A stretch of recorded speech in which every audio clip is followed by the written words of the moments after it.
Welcome back to Pente Spotlight, the podcast where we break down big tech news clearly and responsibly. I'm Grace, and today we're looking at a major AI move that mixes innovation with global strategy. Hey everyone, I'm Joshua. Today's headline, Meta is acquiring a Chinese AI startup called Manus to boost its advanced AI reasoning capabilities. From a safety and compliance point of view, this kind of cross-border AI deal raises important questions, especially around data privacy, intellectual property, and regulatory oversight. On the tech side, the reason Meta is interested is simple.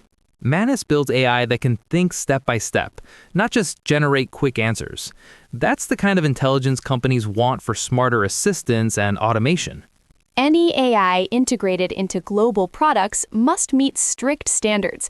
That means clear governance, strong security controls, and accountability to protect user trust. For businesses, this move could speed things up. Instead of building everything from scratch, Meta gains proven expertise, which means faster innovation and more capable AI tools. But speed can't replace responsibility. Powerful AI needs guardrails to prevent errors, bias, or misuse, especially when it's used by millions of people. Exactly.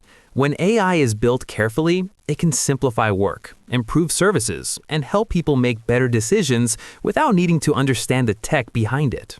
So the big picture is balance, innovation backed by safety, transparency, and ethical design.